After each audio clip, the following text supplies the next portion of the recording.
All right, welcome everybody. We're excited to have you all here and talk with Mike Novak, who's we've been working together for what, like 3 months now, Mike? Yep, for sure. Very cool. So I got myself, Brian, our CEO, on here. Hi, everyone. Just kind of ground rules. If you have any questions at any time, the chat is open. Drop them in the chat, or you can chat them to one of the panelists privately, and we'll be able to hop in and address some of those questions. We'll probably be tackling those mostly at the end. During the webinar and afterwards, Mike also has a coupon code. It's just Novak, N-O-V-A-K. So if you do end up deciding, hey, I want to try out Sisu, or I want to do anything or work with us and our team setting up some of the automations or anything like that, make sure you use Mike's coupon code. It'll get you an extended trial, and it'll get you some setup fees waived. So kind of just to get started, Mike, I mean, you've doubled your team in the past 12 months. And I'd love to just learn a little more about your team, share a little bit, and kind of what drives you, what motivates you in this business.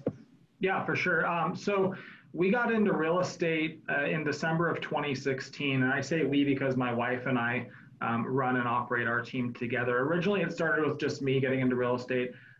We had another business and we wanted to do something different. And so real estate was kind of the solution we're looking at. I had a building and development background.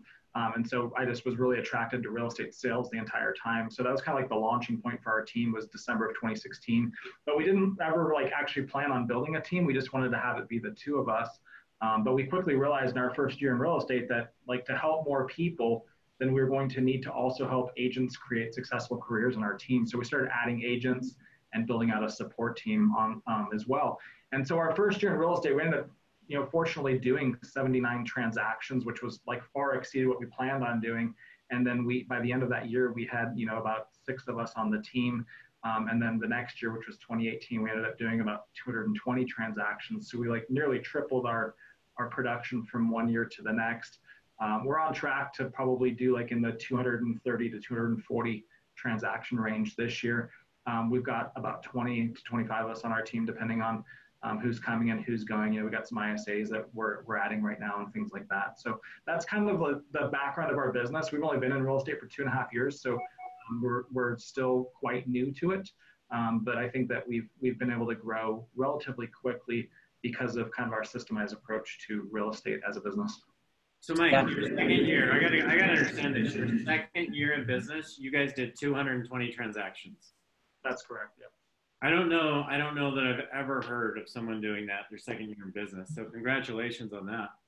Thank you. Yeah, it was just definitely, really the team that was able to come together and do that. We've got some amazing people.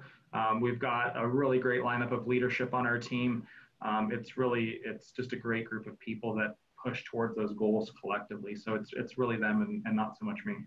While we're on this topic, am I super loud?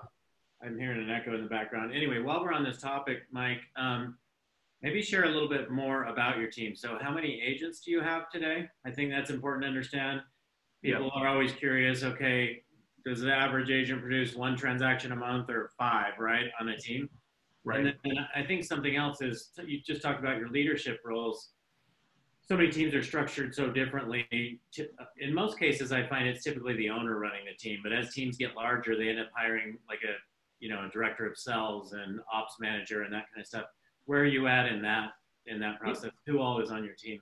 Yeah, great question. I mean, one of the most fascinating and interesting kind of parts of the business to examine to me is the modeling of it, kind of what you're describing right now. What is a proven successful model that also fits the vision you kind of have for your team? And for us, we've got 11 agents on our team right now. We've got a chief of operations. So they basically run the admin team, and that's going to have a recruiter / culture person on the team. It's going to be a marketing person. It's going to be a transaction coordinator that the chief of ops is going to be running. And that person reports directly back to me. We've just added the sales manager piece just even in the last few weeks that you just mentioned. And that person really is responsible for driving productivity out of our agents and helping coach and mentor them on kind of a day-to-day basis and giving them that one time that you need to really drive productivity. And then we've got 3 ISAs that are remote. We've tried the ISA model so many different ways. We've gotten it wrong way more than we've gotten it right. But we've we're kind of trying this remote model right now. So we've got 3 of those. And then we've got a listing partner as well that just supports our listing agents and does all the admin and support for it. So that's kind of where we're at. There's a ton of ways you can model a real estate team. I don't think there's any right or wrong way necessarily. It's just all about what you think is best for you. We actually had like 17 agents at one point, and what we discovered is that we were better off having a smaller group of people that were deeply connected and that really wanted to be high producing agents, and then plug into our team and our culture and drive that culture collectively together. So we're not trying to have like 20 or 30 agents at this point. We're trying to have a small group that's highly productive. Okay, so one thing I just caught out of that you didn't necessarily share that I want to make sure everyone understands.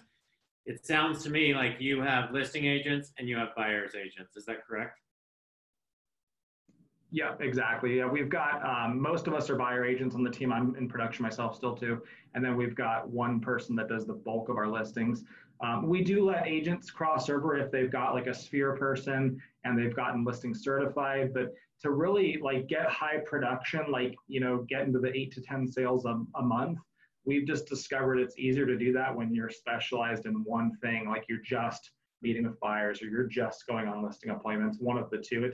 For me personally, it's very difficult to do both at a high level. Okay, and then my last question, are your ISAs doing inbound and outbound, or is that mostly inbound? Are you guys doing billboards, or how are you generating those leads?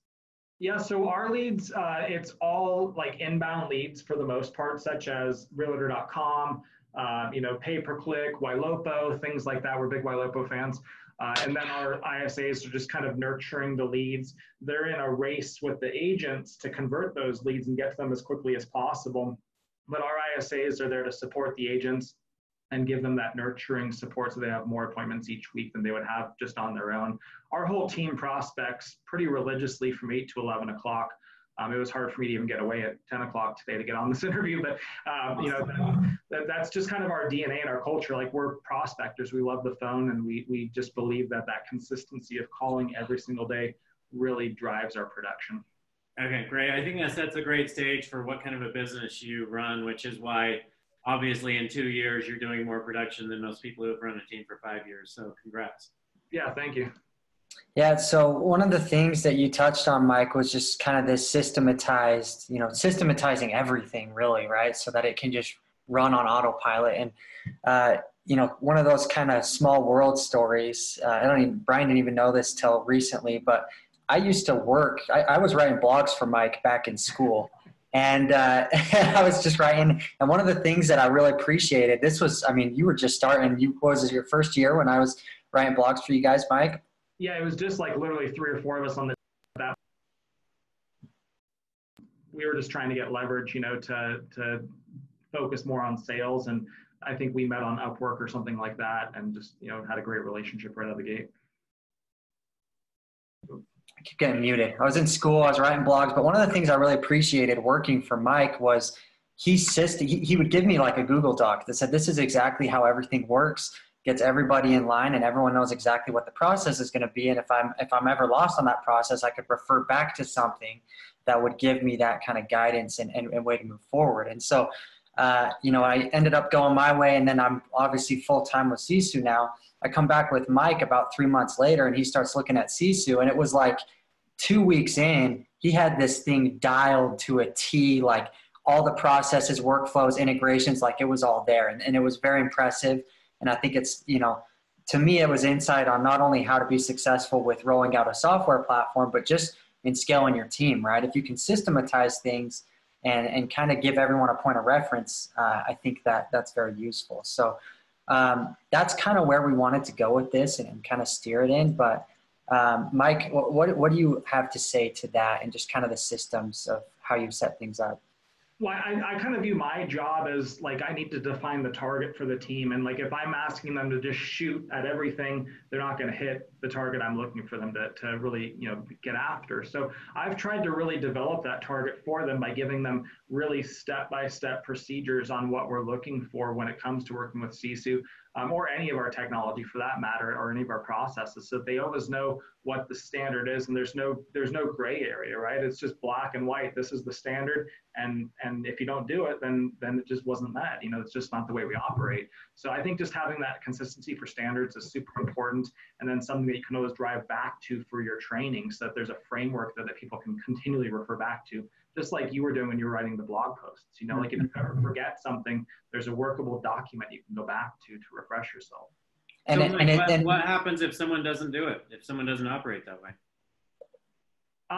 It's just kind of, I'd say we're self-culturizing. Like if you don't do what you're supposed to do on our team, we all know, if you don't tag your leads in Sisu correctly, then when we post leaderboards, you're going to look like the dumbass that's not setting any appointments, to be honest with you. So you kind of squeeze yourself out of the culture, essentially, it sounds like. Yeah, exactly. Like if you don't want to do what we want you to do, or you don't see the value in doing those things, you're just not cut out for our team, and you're not going to last. The other people on the team will just kind of culturize you out. It's not something I have to do. It's just something that will happen organically. Yeah, great. I think that's a sign of a great leader, actually. I mean, people know what to expect, and if people aren't doing it, you actually have your other agents holding them accountable, it sounds like, and actually they're the ones letting them know they're not doing what they need to do, right? Right. It's funny we're talking about this because in our sales meeting yesterday, I try to ask questions in our meeting more than I do present. And the question I asked our entire team yesterday is, how do accountability and culture either connect and work together, or how do they work against each other? And it was fascinating to hear so many people on the team describe how they see them intimately connected, and how the accountability is an essential pillar in our culture. And that was coming out of their mouth, not mine, Cool. Yeah, I think another thing with these documents, or when you have your standard operating procedures, is the standard is on the wall, right? Or in the modern age, it's on the Google Drive, right? It's all there, wherever you have it. Everyone knows, and you can refer back to, and it keeps people from having to ask you continuously, like, hey, how do I do this or that? So as a team leader, it's actually saving you time, right? Because you can say, well, refer to the docs. If the docs need to be modified or upgraded, or you need to add in a clause that maybe accounts for a different scenario, then you can do that, and it saves time, right? Right. And I think with CC too, like everyone wants to know their numbers. Like we all want to know where we're doing well at and where our opportunities are at as well. And so we all want to make sure the data is correct. Like if the data isn't right, we have like a missed appointment, I hear about it from everyone on the team. They're like, well, I didn't get credit for that appointment. And usually when we go back and there was just like, hey, they forgot to put a tag on their quick coaching opportunity, and they kind of caught themselves because they wanted to make sure they got recognition for it, Mm-hmm.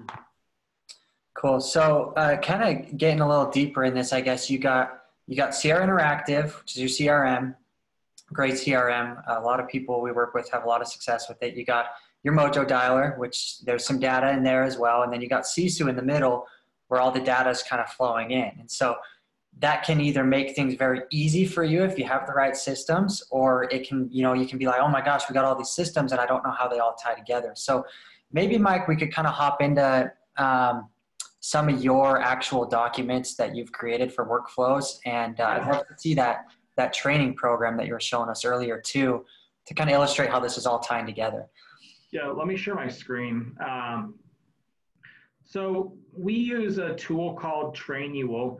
And Trainual, for those that don't know, is just like an online portal where you can build out training classes for your team. You can put a bunch of content in there, and then you can make sure that people are able to retain the concepts by giving them a simple test to show that they can demonstrate a knowledge of what you've just taught them. So what we did when we came on with Sisu was we really just wanted to dive deep into the tech and understand it. And I think, again, my role as the leader is to make sure I personally understand it. Like if I don't know it at a deep level, I can't build the training we need for our team or know if our team is using it properly or not. So I think taking ownership as the team leader is super important, and was really my role as we kind of built this out and dived into it.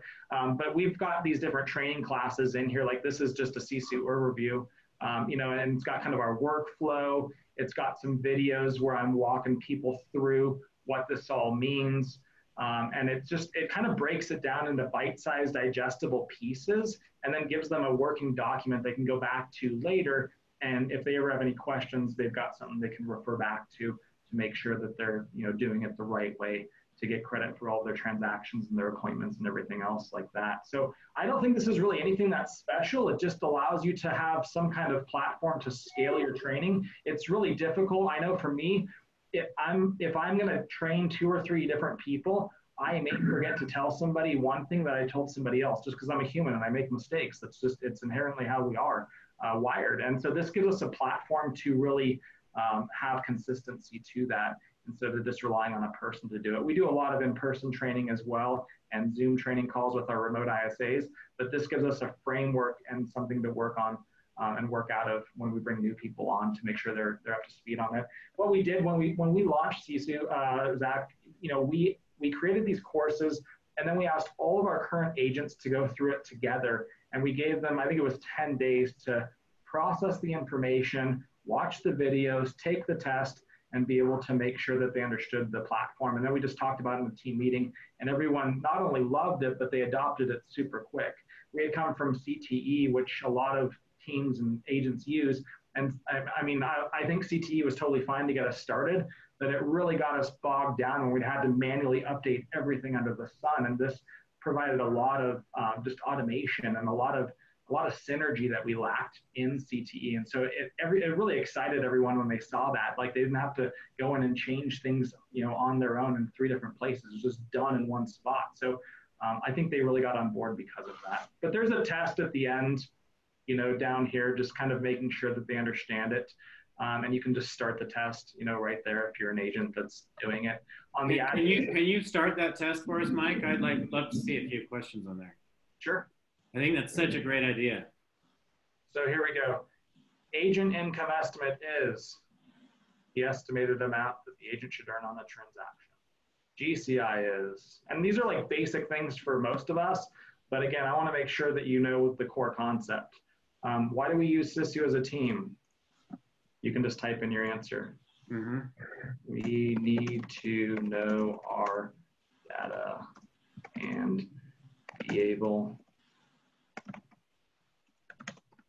optimize our pipeline. If I spell it right. One of the best reports to look at daily would probably be my personal dashboard, or both.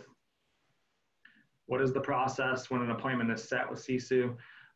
So our process is, tag the Sisu appointment, fill out the Sisu appointment form, and then we send the form data to all of our admins, and we copy it into our CRM, and we notify everyone so that we got full circle communication on it. Just to kind of side note here, for anyone using Sierra Interactive, so they have automation set up between their CRM and Sisu. So they're tracking all their KPIs in Sisu. Obviously, there's a lot they want to track. They want to have goals and everything in there. And they use those tags in Sierra to communicate with Sisu when an appointment is set, when an appointment is met, when a client signs, and some other things. So just want to throw that out. Yep, for sure. Does that kind of walk you through? Yeah, that's great. That's great. So what Zach just hit on, I think, is something you've keyed in on automation a few times. So that was really the big differentiator for you was, hey, we're doing stuff in Sierra already. Why do it again in another platform? Is that correct? Yeah, I think it frustrates your admin team to have to update things manually in multiple platforms. So to be able to do it in one place is pretty powerful. Okay, great. Was it with your agents doing stuff, are your agents, and different teams run stuff differently in Sisu, are your agents entering all of their activities, and are they actually filling in like a contract close form or anything like that? Yeah, so this is kind of the way that we break things down. The circular, graphic is who's responsible for it. So the transaction coordinator really doesn't step in until the end when they do the commission form, but it starts when we set an appointment, and that's got to be set by the person that actually sets the appointment, whether if it's an ISA or an agent. They're responsible for making sure it gets tagged properly, and then they're going to go into Sisu, a minute later, and they're going to go fill out the appointment set form, and they're going to make sure that it gets sent out to all admins and then gets copied back into the CRM as well, so that we have it on the record in both places. When they meet the person, it's the agent 100% of the time, because obviously ISAs don't meet clients. But as soon as they go meet the person, then the agent's responsible for tagging it that way. We've got a reminder for these all in the action plan for when we set an appointment. So if I'm an agent, I don't have to remember to go do it. It just reminds me in Sierra that I need to tag these people and fill out these forms properly.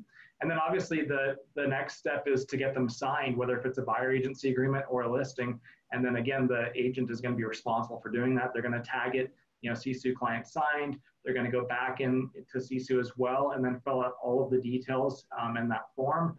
And they're going to again send that to all admin and paste it back into the CRM so that everyone gets notified about it. And then when they penned it, they're going to also go back in there and they're going to fill out the buyer pending or listing pending form. It's got all these different fields in there that we've added in, like a lot of the, the different just options you guys have in there. We've adopted most of those and they fill in all those details. And then that's kind of the trigger to the transaction coordinator that now they've got a new deal pending and it's time to go step in and do their part of the transaction. Does that answer your question? Yeah, that's great. Is this something that sits in front of most of the agents? Like I could see them if they have desks, which they probably do since they're all in there dialing for 3 hours every morning. Yeah. This is probably something they keep in front of them all the time, right?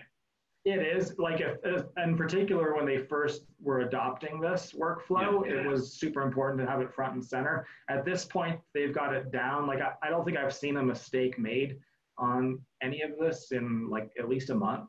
And I watch the stuff pretty closely. Anytime I know we have an appointment set or that we met with somebody or that we penned a deal, I will always go back down and drill deeper to see, if everything was done properly. And I haven't seen any errors in the last month on it at all. So now people just have this down. This is their way of doing business. And if a new agent comes in, you're going to use this to train that agent essentially.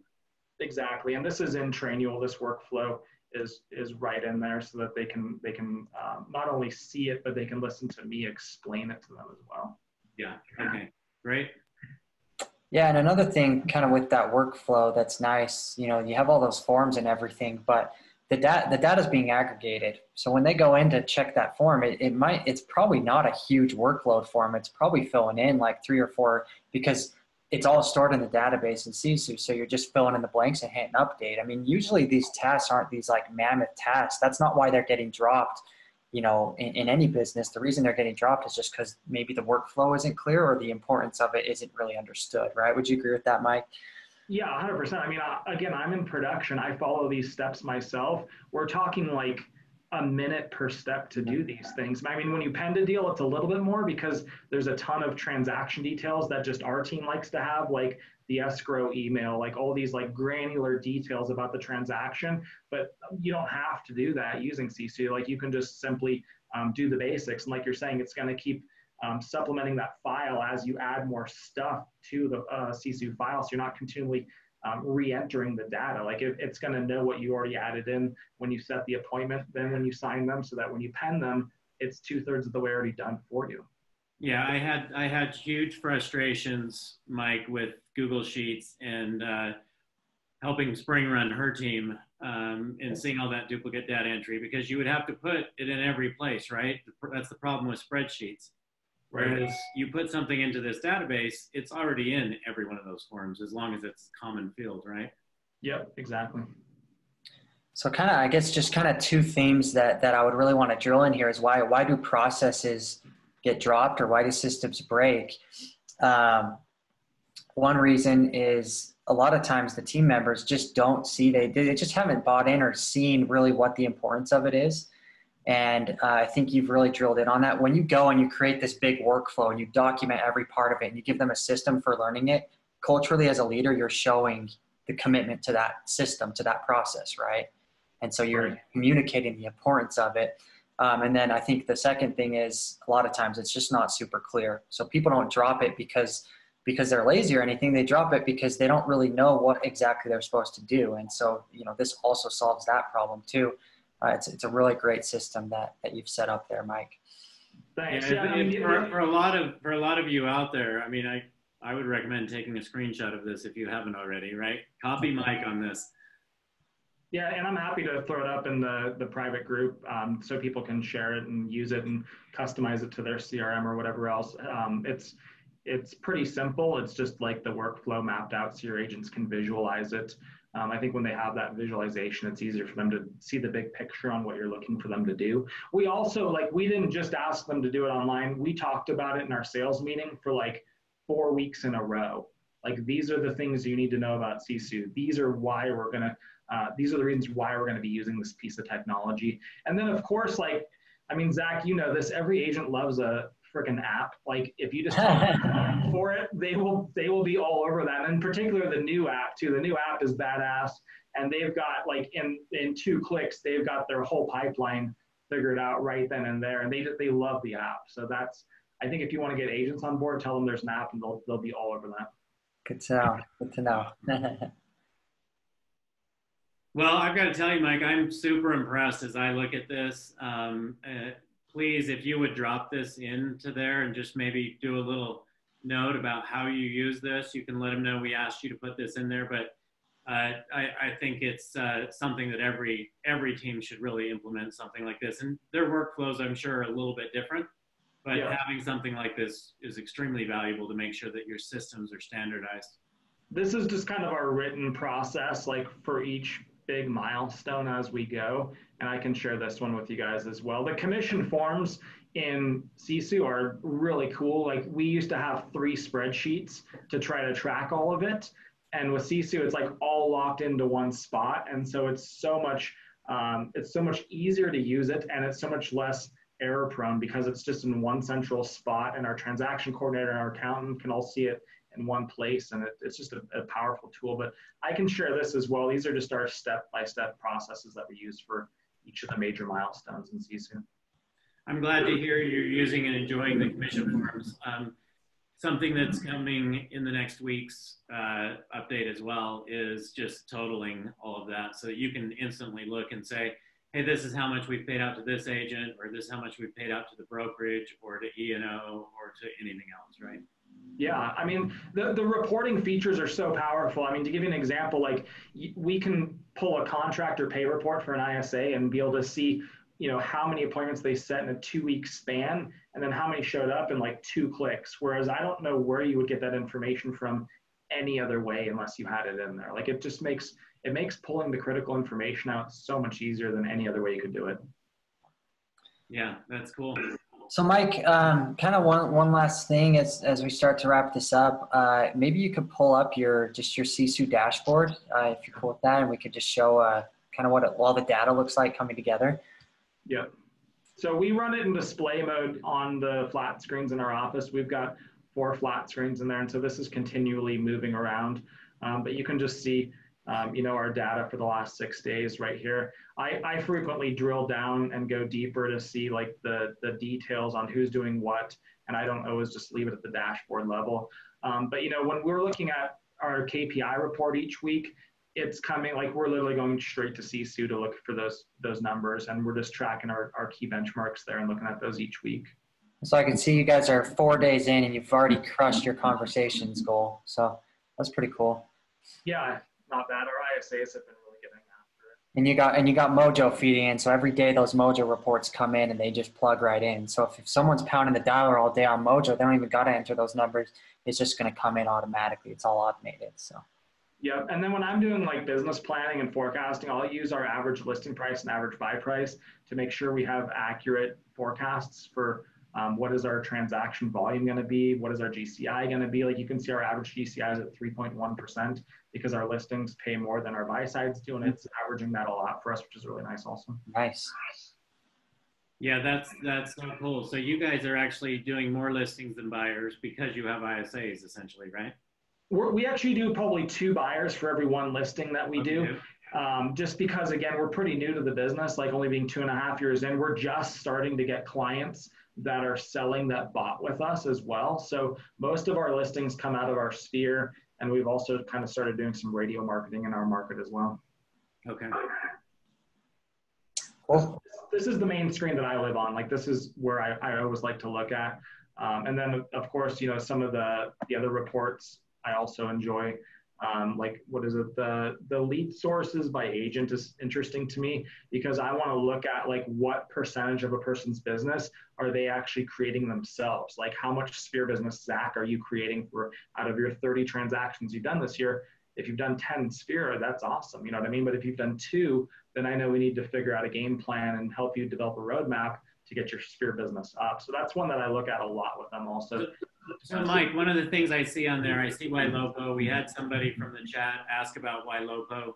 Yep. I know that I'm actually in conversations with YLOPO right now to do an integration with them so that you'll automatically have your YLOPO stuff pulled into Sisu. But why don't you maybe, if you want to give a YLOPO pitch, it looks like you guys are closing deals from them. Let everyone know what YLOPO is. We love the guys at YLOPO. They're super cool. So yeah, good. Shout them out. G and Howard are super close friends of ours, and we really love their product. You know, Zach, when you were kind of describing the tech pieces we're using, I would make sure that you include YLOPO into that, because it really is a cornerstone and a pillar, like a huge pillar of our lead conversion strategy. It is obviously doing our Facebook marketing, like generating new Facebook leads. But maybe the most important thing it's doing is it's dynamically retargeting all the leads that are already in our database. We have 48,000 people already in our database. And with YLOPO, they're able to put the right ad at the right time in front of these people and get them re-engaged. And we've closed literally dozens of deals on YLOPO that YLOPO didn't originally create the lead, but they got us back in front of the lead after the lead had unsubscribed and was gone for a year and a half, got them back in front of us, and we were able to reach out to them and get them converted. So I don't know if you guys are familiar structurally or not, but structurally is kind of the engine of the artificial intelligence that runs behind YLOPO. And when you're running the artificial intelligence YLOPO has with their dynamic ad retargeting, you've got a really powerful system and engine there. Now, Mike, you just said something that's pretty impressive number. So you have 48,000 people in your database in 2.5 years. How do you do that? What kind of expectations do you set for your agents on how many people they need to add to the database every day? How's that happening? They don't add that many, actually. Like when a new agent comes on, we have an onboarding process where they are importing their Sphere into it. Like basically all of their friends from Facebook end up in there. And so most of us that have a couple thousand friends, that's added probably 10 or 15,000 people to it. And then we've just really been slowly building that database over time from Facebook ads, from pay-per-click. We kind of take the long-term approach to lead conversion. Like we don't spend a ton of money on Zillow. And we'd rather spend the money on less expensive lead sources like pay-per-click and then nurture those leads along and help them next time. So that's something else you do differently and unique. I know a lot of people have been on their Sphere happens to be like, okay, bring in and put in your 100 or 200 people that you know, and you're going to put in the address, the physical address, and we're going to send them mailers and do a 33 touch. It sounds like you guys are primarily saying, let's pull in all your Facebook contacts and we're going to retarget them just through Facebook. Yep. And then the other big one that we do for Sphere Business is client events. You know, we do 3 or 4 client events each year. We did like a Bunnies and Brews client event back in April, which was like an Easter theme with a beer garden. That was really fun. We did a baseball game in July, and then we're doing like photos with pets and Santa in December again. So we try to get in front of our Sphere with client events mostly, and then dynamically retargeting them also. Awesome. It's fun to hear some of the things you guys are doing. I think you've created some systems here that really every team, I don't care how long they've been around, right, should implement some of these if they don't already have that type of stuff going on. Yeah, thank you. I appreciate that. Yeah, it was great talking with you, Mike. We dropped this in the chat, but if anybody, make sure if you are looking at trialing Sisu and setting up all this automation, and we can help you implement some of these same processes that Mike has been doing, make sure you use the coupon code Novak. It's Novak. And we'll do a trial through the end of the month, and we'll also remove some of the fees and onboarding fees for you. So we'd love to work with you. Mike, we'll let you get back to prospecting. Yeah. Any last words for us, Mike, before we sign off, man? No, just thanks for having me on, guys. If anyone has questions about Sisu, they're welcome to send me a Facebook message. That's where I spend most of my time responding back to people. Welcome to reach out to me there and talk off the record about anything that I can help you with. So. And I would also recommend, if you are in the Facebook mastermind, you have questions for Mike, do that in the mastermind so that everyone can learn from that. And Mike, if you could drop those things into the mastermind that we talked about today, that'd be awesome. Yep, you got it, guys. Okay. Thank you. Sounds good. You guys take care. We'll see you.